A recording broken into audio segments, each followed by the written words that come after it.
Bueno, les damos una muy cálida bienvenida a Abriendo Caminos una vez más. Y en Abriendo Caminos vamos a continuar hablando hoy de lo que es el autismo infantil.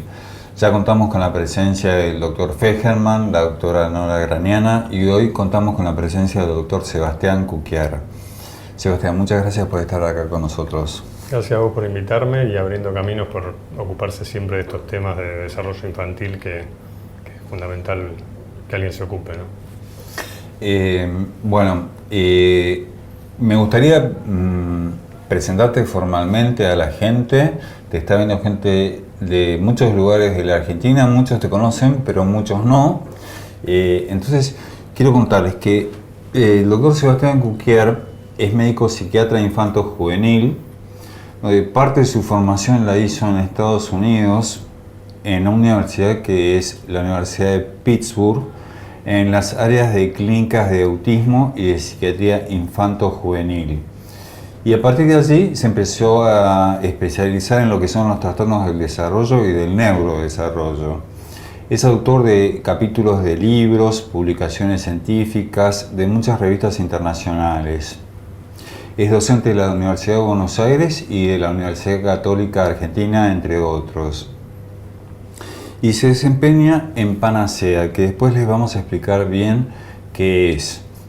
Pero sí, como título sepan que es el programa argentino para niños, para adolescentes y adultos con condiciones del espectro autista.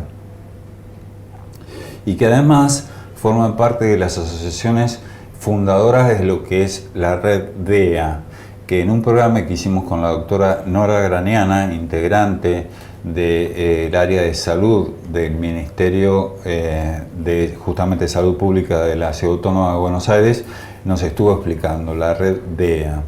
Les recordamos a todos que todo lo que hacemos acá va a ser subido al hashtag no mires para el otro lado. Y Sebastián, quisiera arrancar así. O sea, sé que hace muy poquito, creo que días, terminaron con el Simposio Latinoamericano sobre el trastorno del espectro autista infantil acá en la Argentina. Contanos un poco cómo fue la experiencia y qué pasó allí.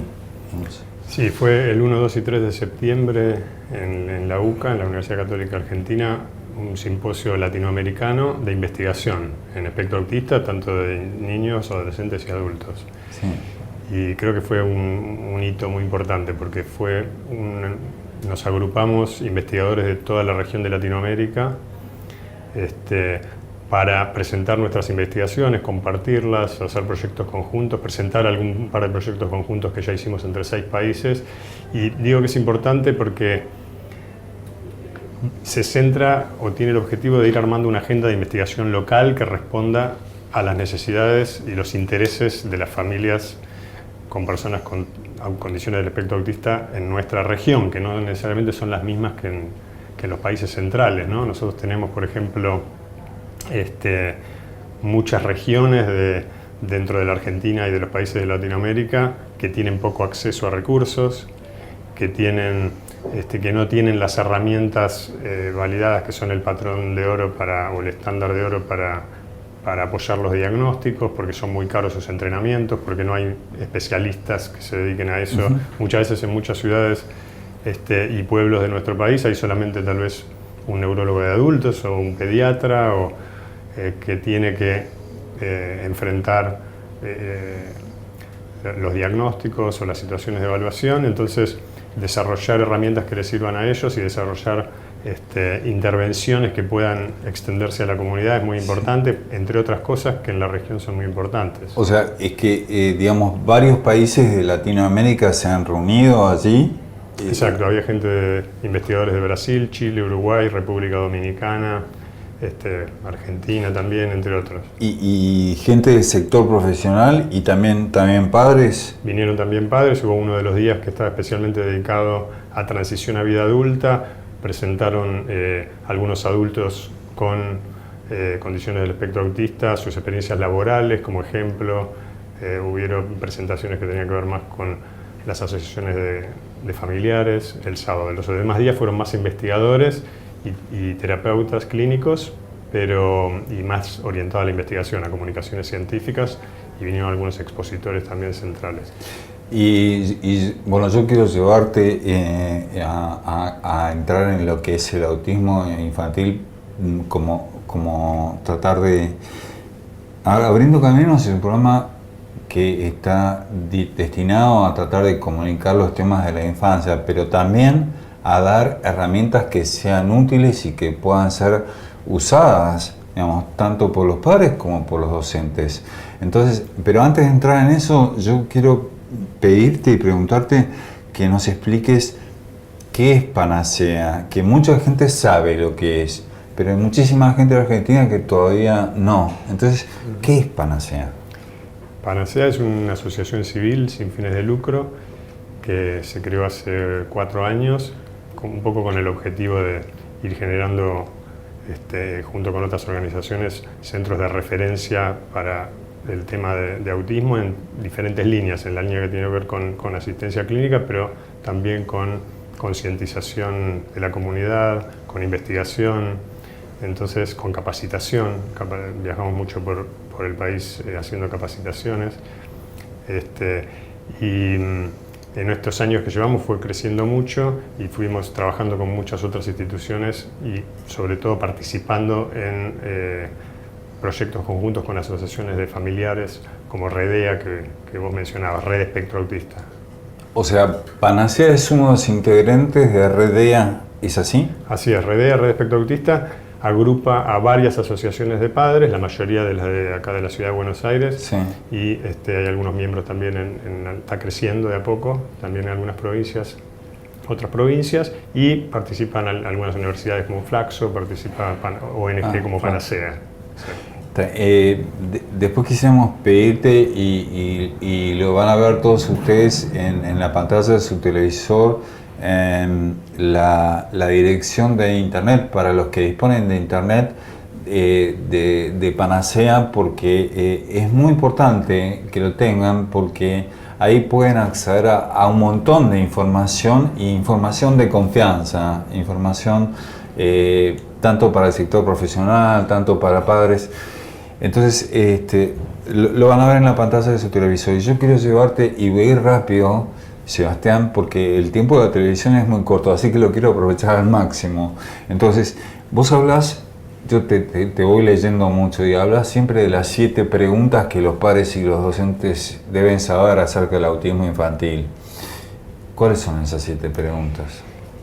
Te referís seguramente a lo que tiene que ver con la detección oportuna, con las señales digamos, que me pueden hacer pensar que sería importante hacer una consulta. Que mi hijo o mi hija puede tener algo, ¿no? Sí, algún desafío en el desarrollo, por más que no sea seguro. Si un chico no responde cuando lo llaman al nombre a partir de los 18 meses, más o menos todo lo que voy a decir es alrededor de los 18 o 24 meses, un chico ya tiene que responder a su nombre, tiene que mirar a los ojos cuando le hablan, tiene que mirar a los ojos cuando interactúa en general.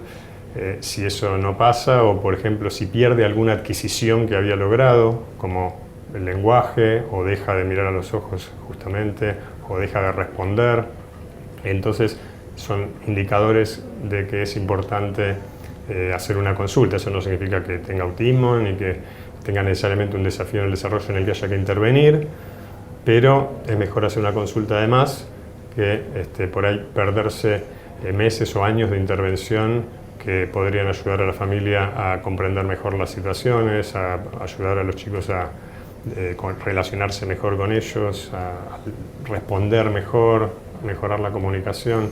Otras señales tienen que ver, por ejemplo, con los chicos a esa edad ya pueden señalar, pueden compartir cosas que le interesan, por ejemplo, sorpresa o algún objeto que le pareció interesante o algo que les dio miedo, y lo comparten señalándolo con la mirada, ¿no? Mirando por ahí a la mamá o al papá y mirando el objeto, o señalándoselo directamente con el dedo. O sea, y hay, acá, disculpame que me interrumpa, esto de señalar con el dedo que se habla tanto, o sea, es un indicador de salud, digamos, ¿no?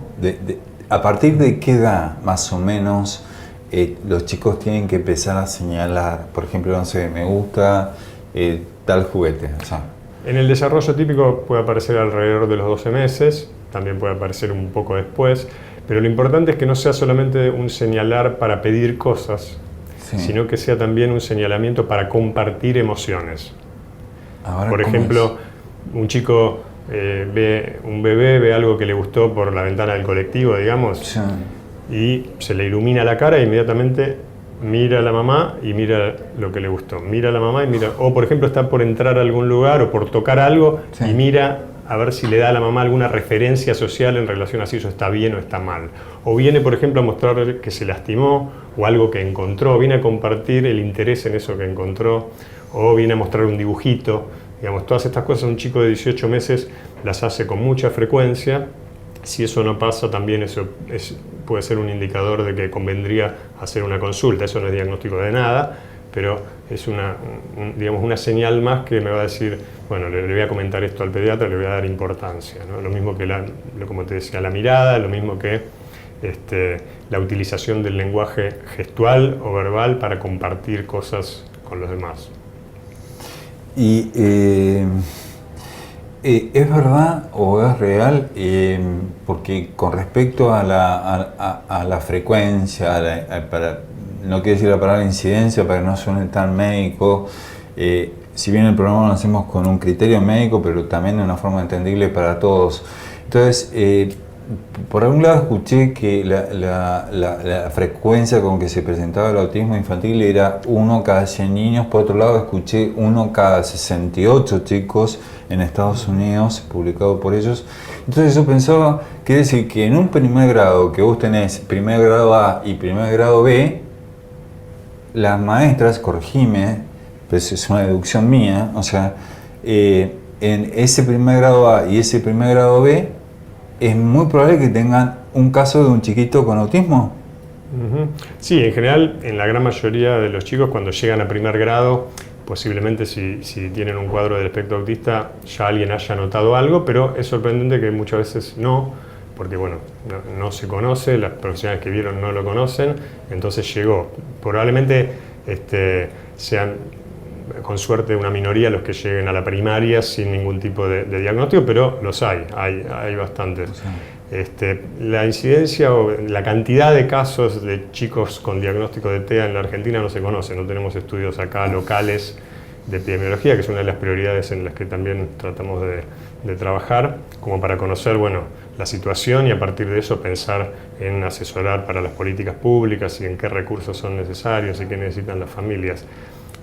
Se estima que en el mundo hay, dentro de lo que es el espectro del autismo, un caso cada 100, como vos mencionabas, con lo cual en nuestro país, si eso es así, podría haber unos 400.000 personas. O sea, a la gente, ¿no? O sea, 400.000 chicos, ¿no? O sea, que es un número enorme. Tenemos que ir a una pausa, pero después de pausa me gustaría preguntarte tu opinión acerca de esto, de que en Estados Unidos, en la libreta de seguimiento de todos los chicos en algunos estados de Estados Unidos se ha incluido un control de autismo a partir de los 18 meses. ¿Y qué podemos hacer para que esto se incluya en Argentina? Pero vamos a una pausa y volvemos. ¿Vale?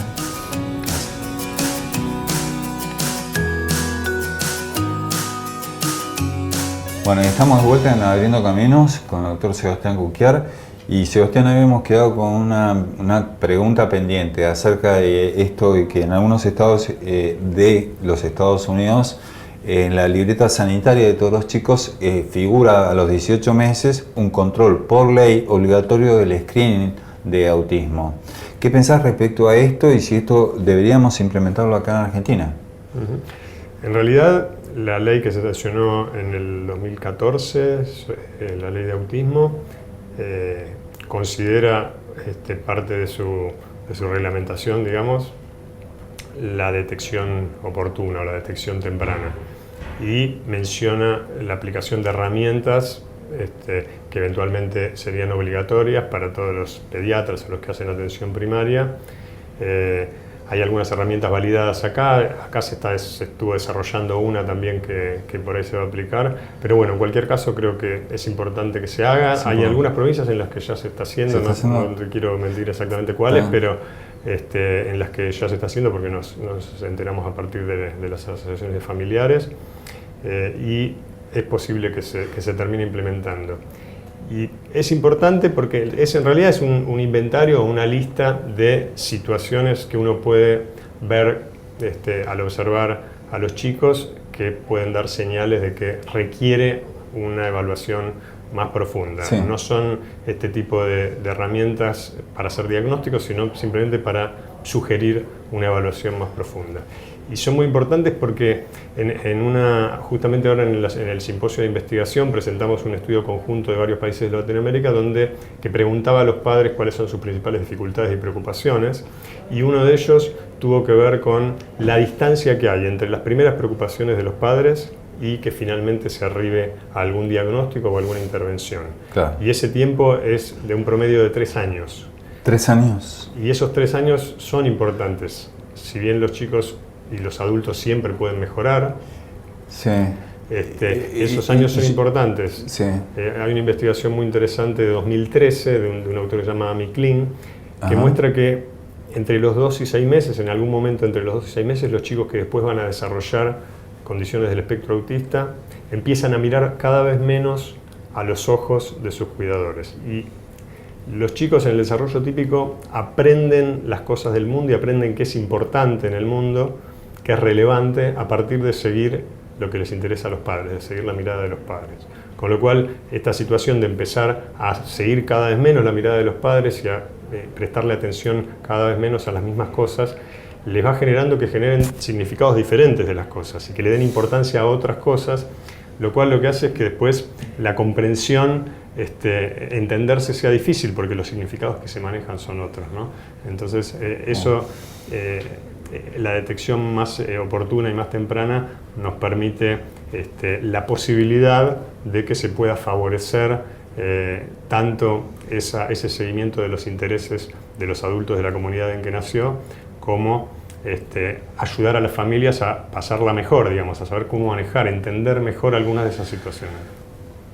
Qué bueno esto que estás explicando y la manera en que lo explicás, además. Quiero ir a las preguntas frecuentes de los padres. Y tengo una lista grande, pero aunque sea pongamos los títulos, ¿sí? Adelante. ¿Qué es el autismo? El autismo es un cuadro que está definido como desafíos en 3 áreas del desarrollo, lo que tiene que ver con la interacción o la relación con los demás, la conexión con las demás personas, que tiene características particulares en las personas con TEA, con la comunicación, sobre todo la comunicación que se llama pragmática, que tiene que ver con cómo y cuándo utilizar la comunicación. Eso tiene que ver con el lenguaje no verbal, con saber leer las señales en los gestos, en las posturas corporales y en las entonaciones de los demás. Y finalmente, la tercera área de desafío es la que tiene que ver con la flexibilidad, con la capacidad para adaptarse a las situaciones nuevas, con la capacidad para ser flexible en el juego. El juego es otra característica importante que no mencionamos como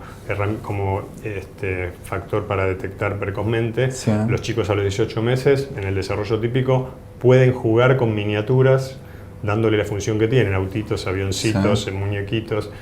Entonces, entre los 18 y los 24 meses no aparece y continúa solamente el juego más mecánico, entonces también es una señal más. Te voy a ir haciendo preguntas que nos han enviado los padres. O sea, digamos, ¿cómo en el lugar de padre, cómo es que mi hijo desarrolló autismo infantil? En el lugar de padre. Está bien, sí, me está preguntando la causa. Sí. Las causas no se conocen y eso también tiene mucho que ver con que son personas de características muy diferentes entre sí las que reciben el diagnóstico, porque solamente tienen esas 3 características que te dije en común. Después tienen muchísimas diferencias. Sí. Eso significa que es muy probable que haya diferentes factores causales que habrían tenido que ver con el desarrollo de los síntomas. Y eso... en eso coincide la mayoría de los investigadores, pero es difícil saber en un chico en particular qué factores estuvieron involucrados. Pero digamos, para la tranquilidad de los padres, o sea, no son ellos los que tienen que ver con, digamos, los responsables de alguna forma con que su hijo tenga autismo infantil, claro. ¿no? O sea, desde ya que no son, porque que no son responsables ni culpables. Teorías por ahí psicológicas que había anteriormente, ¿no? Un padre puede ser completamente dedicado, completamente generoso y amoroso con su hijo, y eso no impide que pueda desarrollar autismo. Pero bueno, ya te digo, no se conocen las causas y seguramente hay factores ambientales y genéticos, por lo menos en algunos de los casos, en mayor medida uno que otro, combinados, no se sabe de qué manera, que terminan generando estos cuadros muy, muy diferentes entre sí. Por ahí con las investigaciones se vayan separando poblaciones de distintos tipos y eso se pueda relacionar con distintas causas, como ya pasa con algunos cuadros genéticos que tienen otras características, además de tener síntomas de autismo, y entonces en esos casos sí se puede relacionar con eso. Pero son una minoría, ¿no? Está bien. Una pregunta de los padres, mirá las preguntas que hay. ¿Son las vacunas culpables? Es un tema muy polémico. Hasta ahora se han hecho muchos estudios y no se encontró ninguna relación entre las vacunas y el desarrollo de autismo. Pero es una duda que tienen muchos padres que creen que las vacunas podrían estar relacionadas con esto, ¿no? Claro, bueno, como las causas, ya te digo, no se conocen y en muchos casos un porcentaje importante de los chicos desarrollan los síntomas a partir de los 18 o 24 meses, que son épocas en que en el calendario de vacunación hay muchas, esa impresión aparece, pero bueno, no se encontró relación entre las dos cosas. Te quiero hacer una pregunta que también para los padres es fundamental. ¿Cuál es la diferencia o la asociación entre lo que es el autismo infantil y la deficiencia intelectual? O sea, el tema de la inteligencia, o sea, la relación entre autismo infantil e inteligencia. Es decir, ¿tienen problemas de inteligencia más, tienen problemas o no? Está bien. Sí, la definición de inteligencia es un poco compleja y tiene muchas diferentes.